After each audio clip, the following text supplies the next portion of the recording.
laurDIY.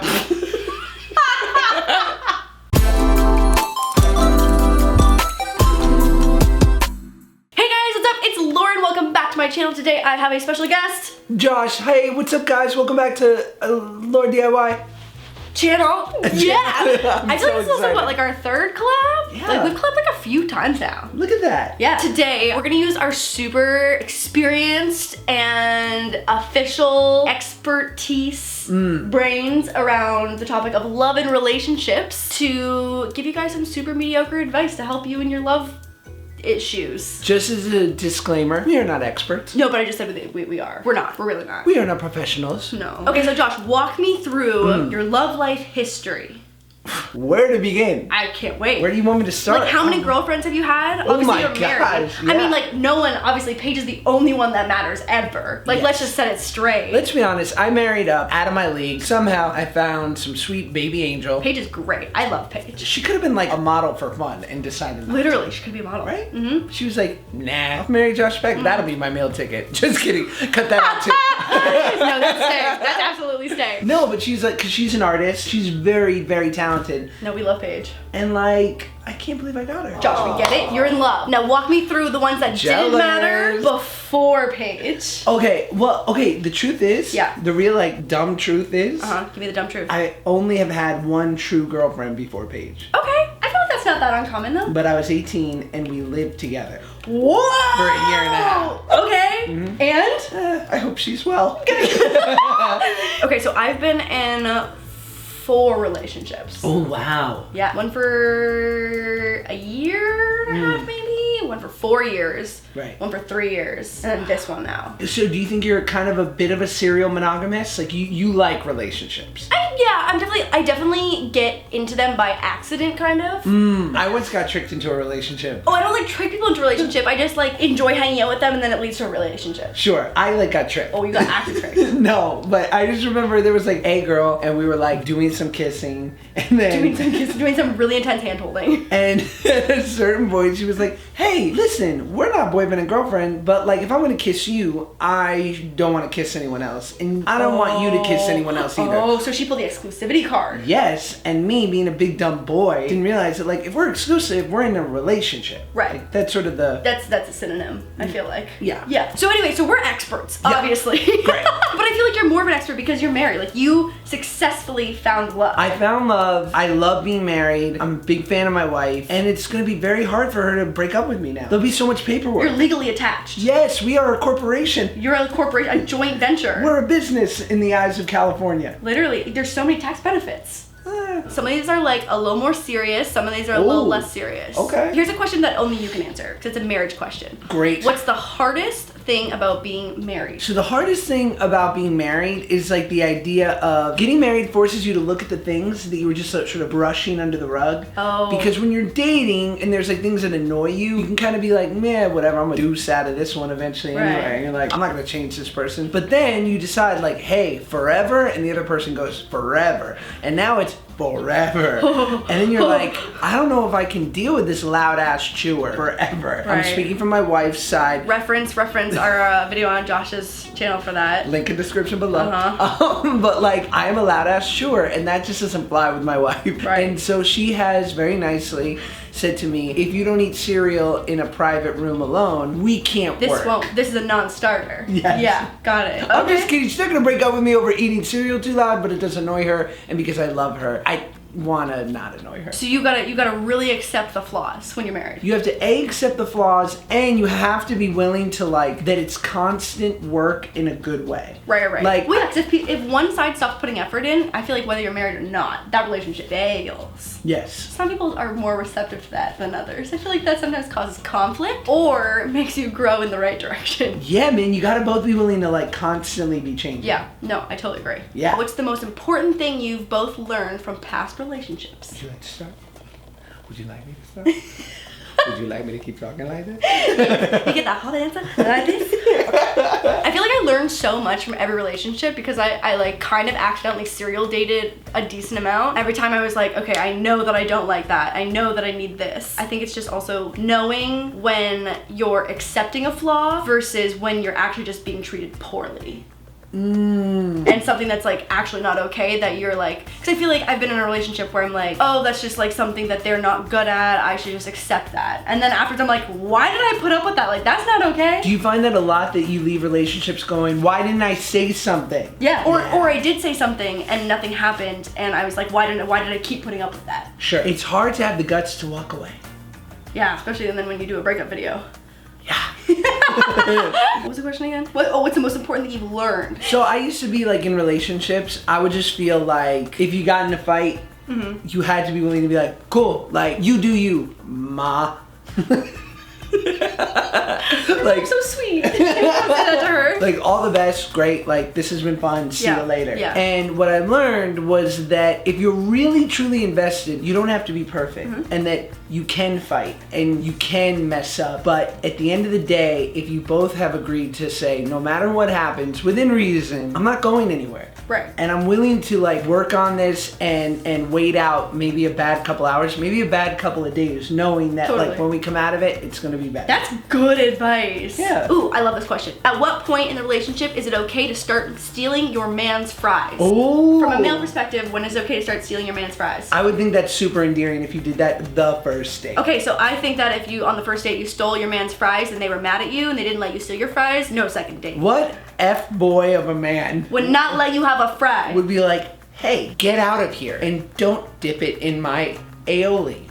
Oh, love some aioli. Right? Yeah. Okay, do you believe in soulmates? Do you think it's possible to have more than one? Yeah. I think so too. I think so too. Yeah. I don't think there's one person in the world who's your 100% match. I think everyone is gonna be like, you find someone who's like a 90% match, a 92% match, an 89. No two people are gonna run a course together that's never gonna like bump and weave and stuff. Yeah. But hopefully, if things are going well, you're doing plenty of bumping and weaving.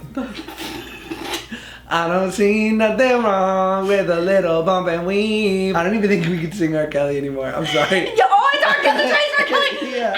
How do I not die bitter and alone? You have so much to offer the world. You do. And you have to feel free to share that and not be, have expectations of the result. That's the problem, right? We all want to play. We all want to feel all the wonderful things of a relationship, but nobody wants to put any skin in the game. Nobody wants to get a little vulnerable and open up and allow someone to be there for them. And to hope that you're going to be reciprocated in that moment. You got to take the first step. That was deep.